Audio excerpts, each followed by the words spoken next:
Hello everyone. तो चलिए आज हम जानते हैं एक बहुत बड़े ग्रुप के बारे में। ग्रुप मतलब कि ये समझ लीजिए कि छोटे छोटे आम लोग बैठ के मतलब एक सभा होती है, एक बहुत बड़े सभा के बारे में जानते हैं। वो सभा के जिन्होंने हमारे लिए एक किताब लिखी, उस किताब से हमारी देश अभी चलती है। तो बेसिकली आज हम उनके बारे में पढ़ने जा रहे हैं, कॉन्स्टिट्यूएंट असेंबली के बारे में। ऐसी असेंबली जिसने क्या किया था कि एक किताब लिखी थी, उस किताब से हमारी देश अभी भी चल रही है और वो बहुत सक्सेसफुल भी मानी जाती है, क्योंकि अभी तक बहुत ऐसे देश हैं जहां पे किताबें लिखी गई, संविधान लिखी गई, कॉन्स्टिट्यूशन बनी, बट वो चीजें खत्म हो गई।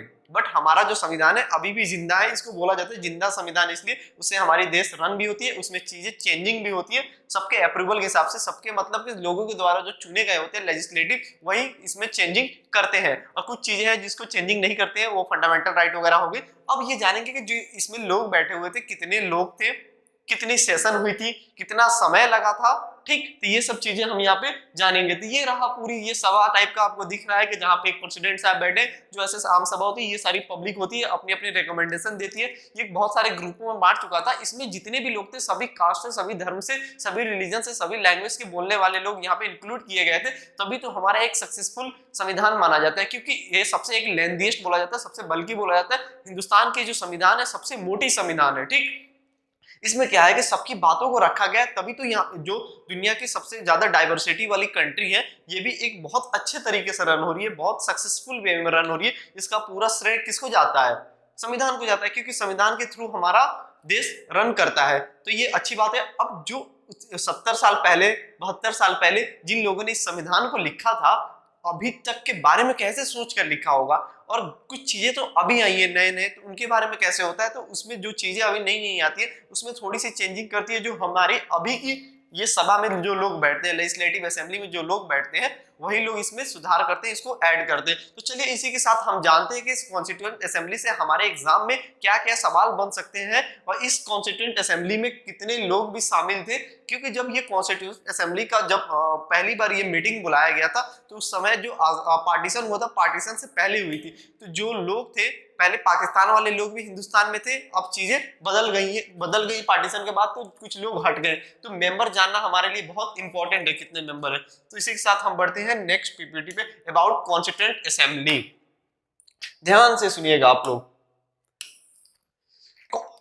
Constituent assembly, constituent assembly of India setup on 16 मई 1946 1946 में 1946 में पहली बार बोला गया कि एक कॉन्स्टिट्यूएंट असेंबली होगा जिसमें बैठ के लोग संविधान बनाएंगे। ऐसा नहीं है कि फोन कॉल होगा, हम कॉल किए, अरे आओ। जैसे अभी भी कुछ मैटर होता है, बोलता है कि सामने सामने आके बात करेंगे तो अच्छा बेहतर बात होगा। फोन कॉल का कोई भरोसा नहीं है, चिट्ठी का कोई भरोसा नहीं है। तो एक ऐसी असेंबली बनाई जाए, एक ऐसा रूम बनाया जाए जिसमें ये लोग सारे लोग बैठ के हम लोग एक संविधान को लिखेंगे, ठीक। अब क्या था, the idea to have a constitution was given by M N. Roy. पहली बार कॉन्स्टिट्यूशन का आइडिया किसने दिया था? एम.एन. रॉय ने दिया था। एक बोल सकते हो कम्युनिस्ट, इन्होंने पहली बार बात रखी थी कॉन्स्टिट्यूशन की। अब क्या होता है कि इतनी चीजें हो गई, असेंबली बनाई जाएंगी, इसकी बात हो गई 16 मई 1946 को सेटअप की बात हो गई थी। अब पहले बार सब लोग कब मिले थे? मिलने की बात फर्स्ट टाइम मीट कहाँ हुई थी? न्यू दिल्ली में। कब? 9 दिसंबर 1946 में पहली बार मिलन हुई थी इन लोगों की। जब हम लोग सेशन पढ़ेंगे कितने सेशन हुई थी, उसमें हम लोग पूरे डेट को हम लोग जानेंगे, कितना बार इन लोगों ने मिला था, कितने बार मिलने के बाद इन लोगों ने इस सारी चीजों को मेंशन लिखा था। अब होता है अंडर द चेयरमैनशिप ऑफ सच्चिदानंद। जो ये पहली जो मीटिंग रखी गई थी उसके चेयरमैन कौन थे? सच्चिदानंद, ठीक। सच्चिदानंद थे पहले। इनके अंदर में 9 दिसंबर 1946 वाली मीटिंग को रखी गई थी। उसके बाद आ जाते हैं हमारे लोग जो प्रेसिडेंट वगैरह बन जाते हैं। अबाउट द कॉन्स्टिट्यूएंट असेंबली, इसमें हम लोग जानते हैं, आपको पता है कॉन्स्टिट्यूएंट असेंबली का, और हमारे देश के पहले राष्ट्रपति कौन थे? राजेंद्र प्रसाद। तो डॉक्टर राजेंद्र प्रसाद को यहाँ का प्रेसिडेंट बना दिया गया कॉन्स्टिट्यूएंट असेंबली का, और एस.सी. मुखर्जी को वाइस प्रेसिडेंट बना दिया गया। Were elected as a president and vice president, elect किया गया था, ऐसा नहीं किसी ने बोल दिया ये लोग बन गए। The constituent assembly took 2 years 11 month और 18 days, अप्रोक्स आप बोल सकते हो 3 साल लगा था इनको ये बनाने में। 3 ईयर बनाने में ये लगा था, 3 साल की चीज बनाई हुई अभी 72 साल अभी चल रही है। और मैं उम्मीद करता हूं कि जब तक हिंदुस्तान कायम रहेगी ये संविधान चलता रहेगा। उसमें जो कुछ चीजें चेंजिंग होती है उसको किया जाएगा, बट जो चीजें उन्होंने लिखी है बहुत आगे के बारे में सोचकर लिखा है। क्योंकि वो वन माइंडेड पीपल नहीं थे, सबकी बातों को वहां पे पुट किया गया। During this period it held 11 session. ये जो 2 साल 11 महीना 18 दिन का जो समय था, इसके बीच में इन लोगों ने 11 बार मीटिंग की थी, 11 सेशन बुलाई थी, उसमें मीटिंग हुई थी। लगभग 165 डे इन लोगों ने कॉन्स्टिट्यूएंट असेंबली एक रूम के अंदर गुजारा है, ऐसा माना जाता है। देखो 2 साल 11 महीने 18 दिन में ये लोग 165 दिन उस असेंबली के अंदर ही थे। इसमें लिखने की काम, इस पर डिस्कशन डिबेट चल रही थी, ठीक। बाकी तो आप लोग अपना पॉइंट घर से लेकर आते थे, बट जो यहाँ पे होमवर्क दिखाया जाता है ना टीचर को, ये चीजें चली थी 165 दिन तक। बहुत इंटरेस्टिंग होने वाला है। अब देखते हैं इस सेशन के बारे में, जो 11 सेशन हुई थी, कब से कब तक हो रही थी। देखिए बहुत मजेदार चीज है। पहला हमने पढ़ा था 9 दिसंबर से पहली मीटिंग हुई थी। जो पहली मीटिंग हुई थी इन लोगों की 23 दिसंबर तक हुई थी 1946 में। आ रही है बात समझ में? पहली सेशन जो चली थी 19 दिसंबर से लेकर 23 दिसंबर तक, 9 to 23 दिसंबर तक पहली सेशन चली थी। देन आता है आपका सेकेंड सेशन, एक दिन 20 से 25 जनवरी के बीच में 1947 में 20 से 25 जनवरी के बीच में इसको रखा जाता है। ये चीजें आ गई समझ में। देन आता है आपका क्या, 28 अप्रैल टू 2 मई 1947, ये आ गया आपके समझ में। अब एक चीज आप सॉरी 28 अप्रैल से 2 मई तक 1947 में ये चीजें होती है। देन फोर्थ सेशन कब होता है? 14 से 31 जुलाई तक। ये 2 सेशन बहुत जल्दी जल्दी आ रहे हैं।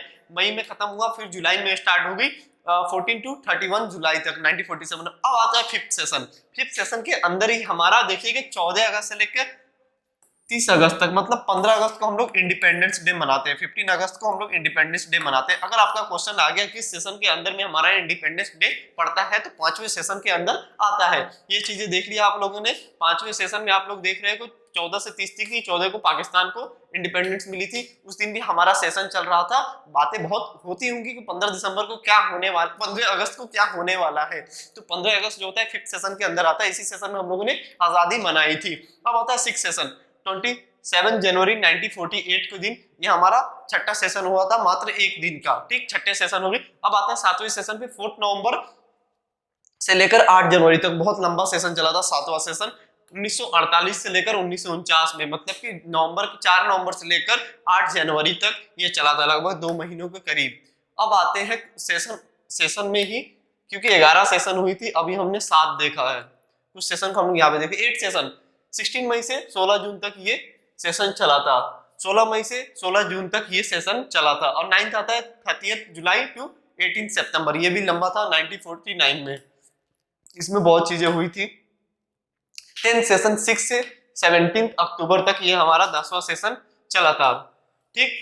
अब आते हैं इसमें 14 जनवरी टू 26 14 नवंबर टू 26 नवंबर के बीच में। आपको पता है कि 26 नवंबर को हमारा कॉन्स्टिट्यूशन तैयार हो चुका था 1950 में, ठीक। 1950 में बोल रहा हूँ, सॉरी 1949 में 26 नवंबर को, ये बता रहा हूँ 14 नवंबर से लेकर 26 नवंबर तक लास्ट सेशन चली थी। तो 26 नवंबर 1949 को हमारा संविधान बनके तैयार था, पूरे तरीके से फुल्ली रखा हुआ था, ठीक। अब चलते हैं कि अब क्या लिखा जाता है। एक और बुलावट हुई थी, किस दिन? 24 जनवरी को। जो 24 जनवरी, जैसे आप लोग रिपब्लिक डे कब मनाते हो? 1950 में। तो 24 जनवरी 1950 के दिन एक और मीटिंग हुई थी, जिसमें लोग आए थे, सब लोगों ने अपना सिग्नेचर किया था। On 24 January 1950, the Assembly once again appeared their signature to the Constitution of India। जो संविधान बनी थी उसमें सब लोगों ने अपना सिग्नेचर किया था। जितने लोग थे सबके सब थोड़े बहुत उसमें से नहीं आए थे, बहुत ना के बराबर 10 से 15 लोग इसमें नहीं आए थे सिग्नेचर करने के लिए। 284 या 285 का रेशियो था जितने लोगों ने इसमें सिग्नेचर करी थी, ठीक। अब आते हैं हम लोग यहाँ पे नेक्स्ट में, कंपोजिशन। कितने लोग थे? कितने लोग थे? 2 नहीं थे, ठीक। ये बहुत थे।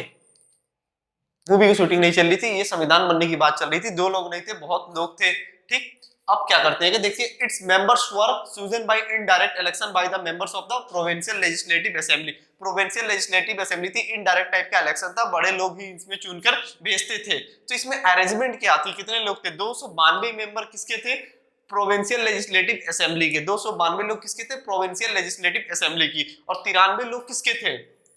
इंडिपेंडेंट प्रिंसली स्टेट के कितने लोग थे? 93 लोग थे। कितने के? इंडिपेंडेंट प्रिंसली स्टेट के। 292 किसके थे? प्रोविंशियल के लेजिस्लेटिव असेंबली के। और 4 मेंबर किसके थे? चीफ कमिश्नर वगैरह थे, ये भी प्रोविंसेस के चीफ कमिश्नर वगैरह थे। टोटल कितने हो गए? 389। ये पार्टीशन से पहले की रेशियो है, ठीक। पार्टीशन से पहले कितनी थी? 389। देन क्या हो जाता है कि बीच में पार्टीशन हो जाती है, मेंबर कुछ पाकिस्तान में चले जाते हैं और कुछ हिंदुस्तान में हमारे रह जाते हैं। अब देखिए यहाँ पे स्टोरी आपको दिख रहा होगा, फिगर में आप समझ रहे होंगे, बात चल रही है पार्टीशन की, कैसे लकीर को खींचा जाए, कहां से। यहाँ पे कैंची दिख रही है, ऐसे लकीर बनी, ये बॉर्डर है हमारी, ठीक। रेड क्लिफ लाइन, ये रेड क्लिफ साहब है, देश को अलग अलग चीजें कर रहे हैं। As a result of the partition under the Mountbatten plan 3 June 1947, मतलब 3 जून 1947 के दिन ये पार्टीशन की बात हो गई थी, माउंट बेटन प्लान आ गया था। A separate constituent assembly was setup for the Pakistan. उसके बाद क्या हुआ? पाकिस्तान ने अपना एक अलग कॉन्स्टिट्यूएंट असेंबली सेटअप किया था। वो अपना संविधान अलग लिख रहे थे, हिंदुस्तान वाले अपना संविधान अलग लिख रहे थे, इसलिए थोड़ा सा हो सकता है कि ज्यादा टाइम लग गई हमको कॉन्स्टिट्यूशन बनाने में। The membership of the assembly was reduced to 92। जो 389 था, 389 से कितना हो गया? इसको कट करके 299 हो गई थी जो मेंबर थी। तो हमारे ओरिजिनल मेंबर थे 389, बट पार्टीशन के बाद में कितने हो गए? 299। याद रखने वाली चीज है, आपको कैसे याद रखिएगा। अब आइएगा, the constitution was adopted on 26 नवंबर 1949। अब ये क्वेश्चन सबसे ज्यादा पूछा जाता है। अगर आप लोग क्वेश्चन देखे होंगे जामिया, बीएचयू, ये सब के वगैरह की, तो आप यहाँ पे देखिएगा, एडॉप्टेड ऑन 26 नवंबर 1949 में ये चीजें ली गई थी, ठीक। देन क्या था? Constitution came on the force of 26 जनवरी। 26 जनवरी को इसको रूल स्टार्ट किया गया था, चीजें बन गई थी। 26 नवंबर को अडॉप्ट कर लिया गया था कि ये हमारा संविधान है। बट ये फोर्स में कब आई, इनेक्ट कब हुआ? 26 जनवरी 1950, जिसको हम लोग रिपब्लिक डे बोलते हैं। देन क्या होता है कि हमारे कॉन्स्टिट्यूंट असेंबली ने हमारा जो नेशनल फ्लैग है इसको भी अडॉप्ट कब किया था? ये देखिएगा, 22 जुलाई 1947 के दिन हमारा नेशनल फ्लैग अडॉप्ट हुआ था। ये 26 जनवरी जो रिपब्लिक डे मनाया जाता है, ये लाहौर सेशन हुई थी, उसमें उस दिन को याद करने के लिए हम लोगों ने 2 महीने का इंतजार किया था, ठीक। यहीं पे हम लोग ये कॉन्स्टिट्यूंट असेंबली के बारे में इतना ही, फिर हम जानेंगे अगले एपिसोड में, अगले वीडियो में। Okay, thank you.